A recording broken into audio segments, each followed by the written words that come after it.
नमस्कार दोस्तों, स्वागत है आपका सीबी स्मार्ट क्लासेस में। दोस्तों, रोज़ की तरह आज भी दैनिक रोजगार समाचार 19 अप्रैल की आपका स्वागत है।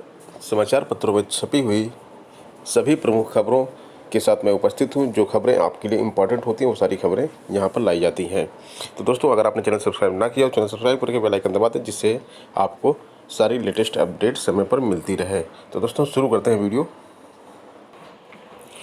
आज की सबसे बड़ी और अहम खबर है कि यूपीपीएससी कल से खुल रहा है और 2 बड़े परिणाम आने की उम्मीद है, जिसमें एपीओ प्री के रिजल्ट की उम्मीद है आने की और पीसीएस 2018 के मेंस की। और ऐसा बताया जा रहा है, इसमें लिखा हुआ है कि कल जब आयोग खुलेगा तो अनुभाग अधिकारी और उनसे सीनियर सभी अफसर कार्यालय जाएंगे।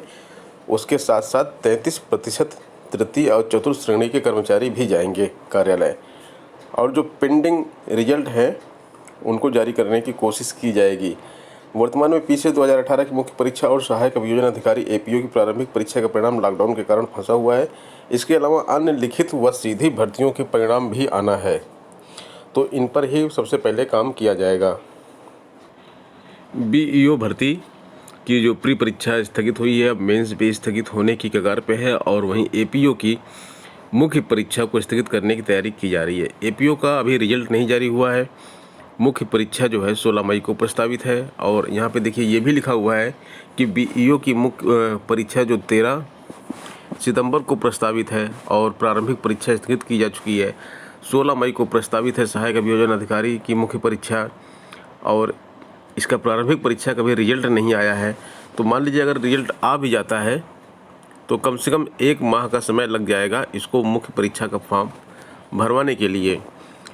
तो इतना समय अब नहीं है कि 1 महीने का समय देकर मुख्य परीक्षा का फॉर्म भरवाया जाए, उसके बाद मुख्य परीक्षा 16 मई को करवाई जाए।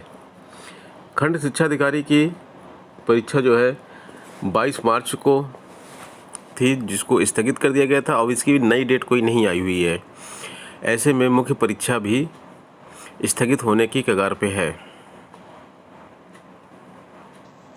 अगली खबर एसएससी की है। एसएससी की जो परीक्षाएं निरस्त की गई हैं वो सभी परीक्षाएं 3 मई के बाद होंगी। और इनमें कौन कौन सी परीक्षाएं आती हैं? Combined higher secondary level CHSL परीक्षा 2019 की टियर 1 परीक्षा जो कि चल रही थी, 3 दिन परीक्षा चला था, उसके बाद कोरोना के कारण परीक्षा बंद करवा दी गई थी। जूनियर इंजीनियर पेपर 1 की परीक्षा 2019 की, स्टेनोग्राफर ग्रेड CD परीक्षा 2019 की एवं कंबाइंड हायर सेकेंडरी लेवल परीक्षा 2018 के लिए स्किल टेस्ट लॉकडाउन के दूसरे चरण की अवधि 3 मई को पूरी होने के बाद ये परीक्षाएं ली जाएंगी। इसके बारे में ये भी बताया गया है कि इन परीक्षाओं को, जिनमें अभ्यर्थी देश के कोने कोने से आते हैं, उनको यात्रा करनी पड़ती है, समय समय पर समीक्षा की जाएगी। मुक्त विश्वविद्यालय में बीएड प्रवेश के लिए आवेदन की तिथि एक बार पुनः बढ़ा दी गई है और यह फैसला लिया गया है सेकेंड लॉकडाउन की स्थिति के बाद, क्योंकि लॉकडाउन की डेट बढ़ाई गई इसलिए इसकी डेट भी बढ़ा दी गई। बीएड एवं विशिष्ट बीएड प्रवेश परीक्षा के समन्वयक प्रोफेसर प्रेम प्रकाश दुबे ने बताया कि प्रवेश परीक्षा के लिए पंजीकरण एवं शुल्क चालान प्राप्ति ऑनलाइन शुल्क ट्रांसफर की अंतिम तिथि 10 मई तक बढ़ा दी गई है। वहीं ऑनलाइन आवेदन की अंतिम तिथि 30 अप्रैल से बढ़ाकर 15 मई निर्धारित की गई है। साथ ही ऑनलाइन आवेदन पत्रों की हार्ड कॉपी विश्वविद्यालय में प्रेषित करने की अंतिम तिथि 10 मई से बढ़ाकर 20 मई की गई है। मीडिया प्रभारी डॉक्टर प्रशांत चंद्र मिश्र के अनुसार कुलपति प्रोफेसर KN सिंह ने अभ्यर्थियों के आग्रह पर तिथि बढ़ाए जाने की अनुमति दी है। कल से खुलेगा यूपी बोर्ड कार्यालय और इसको सैनिटाइज करवा दिया गया है। 20 अप्रैल से प्रमुख कार्यालयों खोलने के आदेश के बाद शनिवार को यूपी बोर्ड मुख्यालय सहित बोर्ड के प्रयागराज क्षेत्रीय कार्यालय का सैनिटाइज करवाया गया।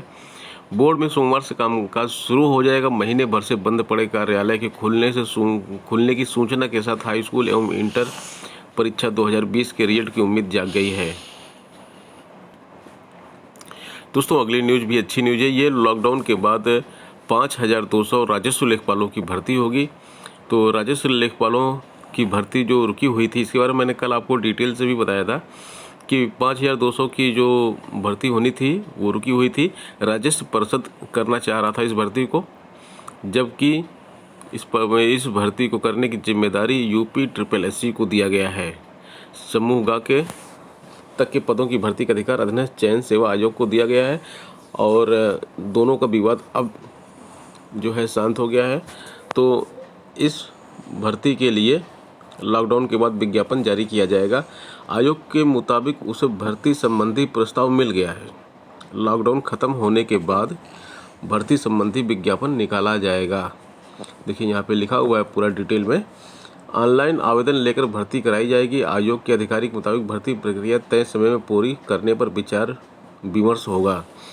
लेखपालों की भारी कमी है। अगर आप इस भर्ती में शामिल होना चाहते हैं तो आप एक चीज़ ध्यान रखिए कि PET से यह परीक्षा बाहर होगी, क्योंकि जल्दी यह परीक्षा करवानी है और SSC भी ज़रूरी होता है।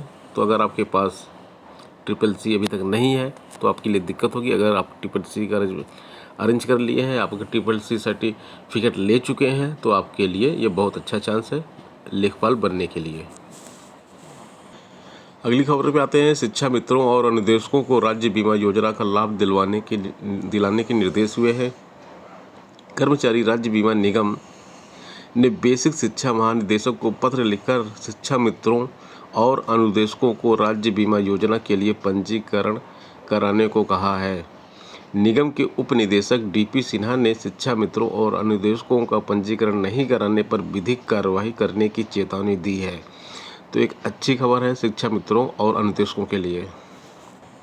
उच्च शिक्षा निदेशालय में भी सोमवार से कामकाज शुरू हो जाएगा और यहाँ पर विज्ञापन संख्या 47 के तहत असिस्टेंट प्रोफेसर हिंदी और असिस्टेंट प्रोफेसर राजनीति विज्ञान के 287 पदों पर चयनित अभ्यर्थियों की ऑनलाइन काउंसलिंग कराए जाने पर विचार हो सकता है। तो ये अब अभ्यर्थी काफ़ी दिन से इनका रिजल्ट निकल चुका है, सब कुछ हो चुका है, इनको केवल ज्वाइनिंग करनी थी, काउंसलिंग करके ज्वाइनिंग होनी थी इनकी। तो ये अपने साथियों से भी पीछे होते जा रहे हैं, पिछड़ते जा रहे हैं, जूनियर होते जा रहे हैं। कल भी मैंने इसके बारे में न्यूज़ दी थी आपको। तो अब इनको उम्मीद हो गई है कि जल्दी ही ऑनलाइन काउंसलिंग करवाकर इनकी ज्वाइनिंग हो जाएगी। तो दोस्तों ये थी आज की अपडेट। आज के प्रमुख समाचार ये थे जो आपके लिए इम्पोर्टेंट होते हैं। तो डेली इस तरह के समाचार आपके लिए लाए जाते हैं। अगर आपने चैनल सब्सक्राइब ना किया हो, चैनल सब्सक्राइब करके बेल आइकन दबा दें। मिलते हैं नेक्स्ट वीडियो में नई अपडेट के साथ। धन्यवाद।